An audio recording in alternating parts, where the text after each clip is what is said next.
இந்தக் கதை ஒரு பெரிய நிறுவனத்தின் அலுவலகத்தில் தொடங்குகிறது. அர்ஜுன் அந்த நிறுவனத்தின் இளம் மற்றும் கர்வமுள்ள முதலாளி. அவனிடம் எல்லாம் இருந்தது. ஆனால் உண்மையான அன்பு என்றால் என்னவென்று அவனுக்குத் தெரியாது.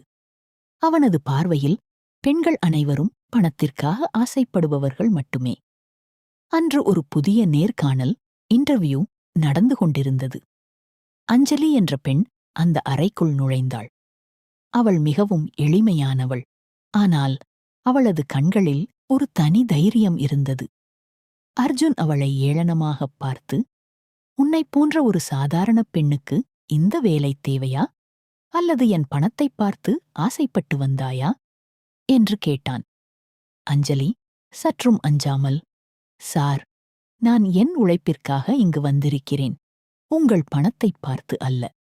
மரியாதை இல்லாத இடத்தில் எனக்கு வேலையும் வேண்டாம்" என்று கூறிவிட்டு திரும்பினாள். அர்ஜுன் அதிர்ந்து போனான். இதுவரை அவனிடம் யாரும் இப்படி பேசியதில்லை.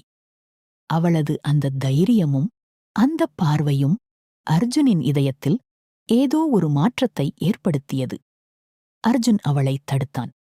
"மன்னிக்கவும் அஞ்சலி, உனக்கு இந்த வேலை கிடைத்துவிட்டது" என்று சொன்னபோது அவனது குரலில் ஒரு மென்மை இருந்தது. அஞ்சலி ஆச்சரியத்துடன் அவனைப் பார்த்தாள். அன்றிலிருந்து அர்ஜுனின் உலகம் மாறத் தொடங்கியது. அவன் தினமும் அஞ்சலியின் வருகைக்காகக் காத்திருந்தான்.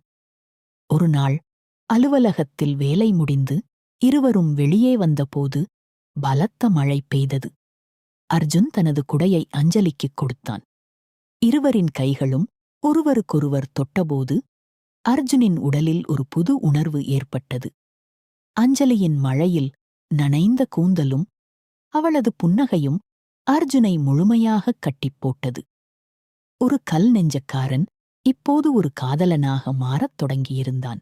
அலுவலகத்தில் அஞ்சலியின் வருகை அர்ஜுனின் உலகத்தையே மாற்றியது. அவன் இப்போது வெறும் முதலாளியாக இல்லை, அவளது ஒவ்வொரு அசைவையும் ரசிக்கும் ஒரு காதலனாக மாறினான்.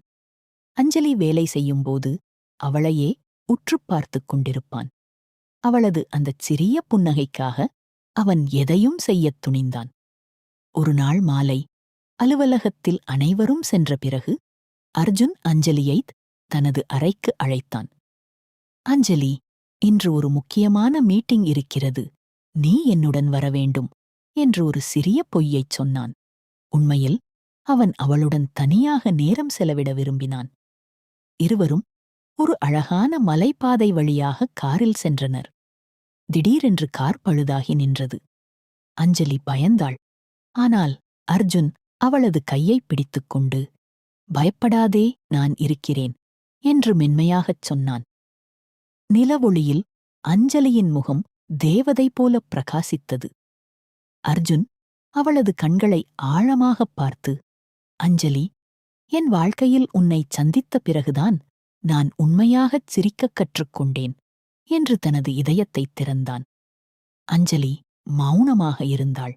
ஆனால் அவளது கண்களில் ஒரு புதிய காதல் தெரிந்தது. அர்ஜுன் மெதுவாக அவளது நெற்றியில் முத்தமிட்டான். அந்தத் தருணம் மிகவும் ரொமாண்டிக்காகவும் அமைதியாகவும் இருந்தது. சுற்றியிருந்த காடுகளும் வீசிய குளிர்ந்த காற்றும் அவர்களின் காதலை இன்னும் அழகாக்கியது. அன்று இரவு அவர்கள் இருவரும் விடிய விடியப் பேசிக் கொண்டிருந்தனர். அர்ஜுன் தனது அதிகாரத்தை மறந்து ஒரு சாதாரண மனிதனாக அவளுடன் சிரித்துப் பேசினான். அஞ்சலிக்கு அர்ஜுனின் அந்த மென்மையான பக்கம் மிகவும் பிடித்திருந்தது. அவர்களின் காதல் இப்போது அலுவலகத்தைத் தாண்டி அவர்களின் இதயங்களுக்குள் ஆழமாகப் பதிந்துவிட்டது. அர்ஜுன் மற்றும் அஞ்சலியின் காதல் இப்போது அலுவலகத்தின் 4 சுவர்களுக்குள் மட்டும் அடங்கவில்லை. அர்ஜுன் அஞ்சலியை ஒரு அழகான கடற்கரை உணவகத்திற்கு அழைத்துச் சென்றான்.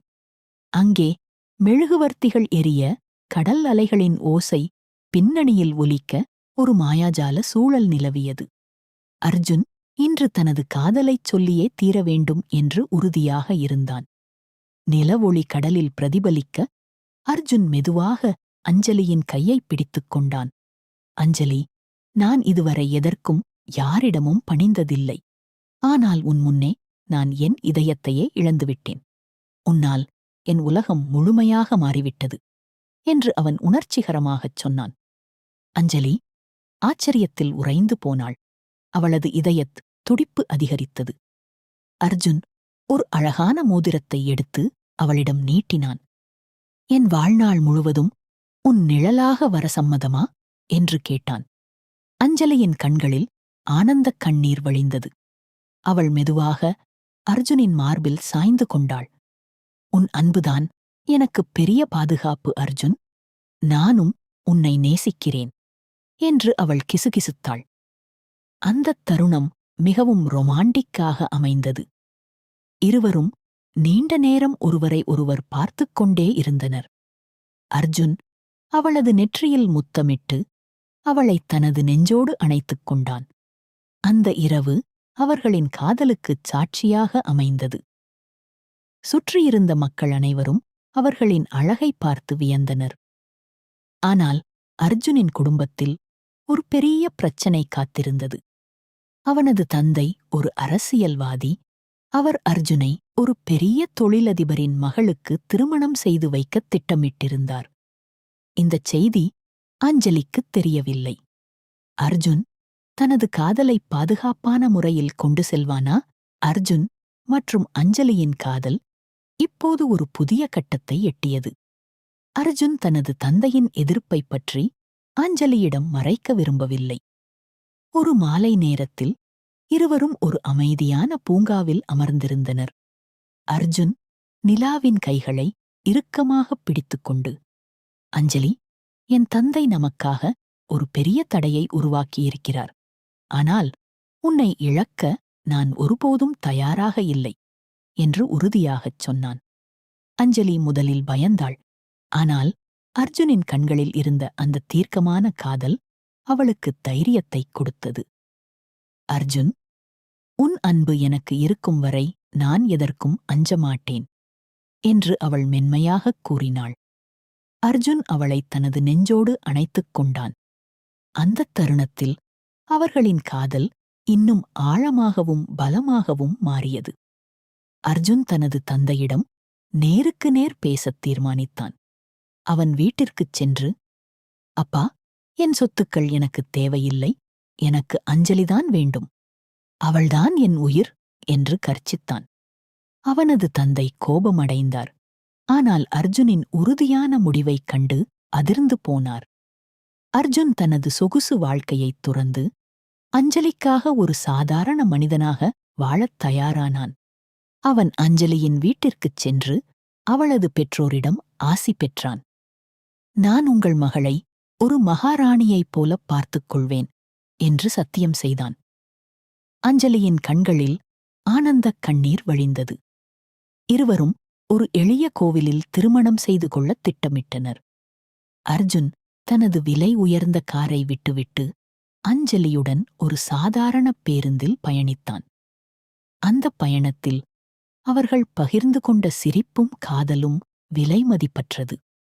அவர்களின் திருமணத்திற்கு முந்தைய இரவு இருவரும் நிலவொளியில் அமர்ந்து எதிர்காலத்தைப் பற்றி பேசிக் கொண்டிருந்தனர்.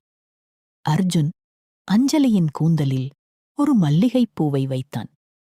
இனி நாம் இருவரும் ஒருவரே என்று அவன் சொன்னபோது அஞ்சலி வெட்கத்துடன் அவனது தோளில் சாய்ந்து கொண்டாள். அவர்களின் காதல் இப்போது ஒரு புனிதமான பந்தமாக மாறத் தயாராக இருந்தது. அந்த மங்களமான விடியல் வந்தது. அர்ஜுன் மற்றும் அஞ்சலியின் காதல் இன்று ஒரு புனிதமான பந்தமாக மாறப்போகிறது. அர்ஜுன் தனது ஆடம்பரமான மாளிகையைத் துறந்து ஒரு சாதாரண கோவிலில் அஞ்சலியை மணக்கத் தயாராக நின்றான். அவனது கர்வமெல்லாம் மறைந்து இப்போது அவன் கண்களில் அஞ்சலி மீதான தூய்மையான காதல் மட்டுமே இருந்தது. அஞ்சலி ஒரு அழகான சிவப்பு நிறப்பட்டுப் புடவையில் தேவதை போல மணமேடைக்கு வந்தாள். அர்ஜுன் அவளை பார்த்த அந்த நொடி அவனது இதயம் வேகமாகத் துடித்தது. நீ என் வாழ்க்கையில் வந்த மிக அழகான பரிசு அஞ்சலி என்று அவன் மெதுவாகக் கிசுகிசுத்தான். அஞ்சலி வெட்கத்துடன் புன்னகைத்தாள்.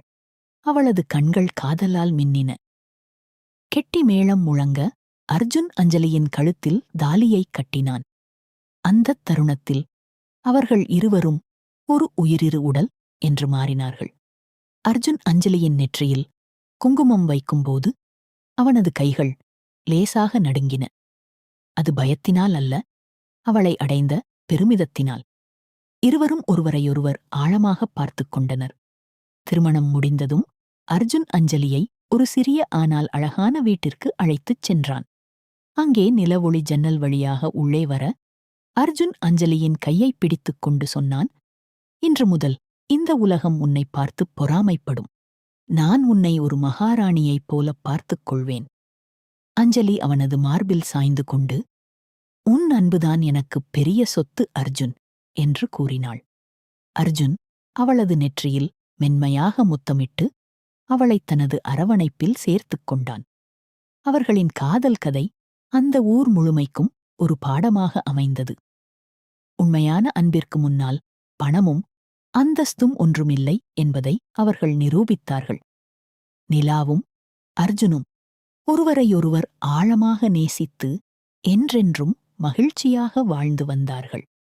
இதுதான் மாயா கதைகளின் மாயா கதைகள் மற்றும் ஒரு அழகான காதல் காவியம்.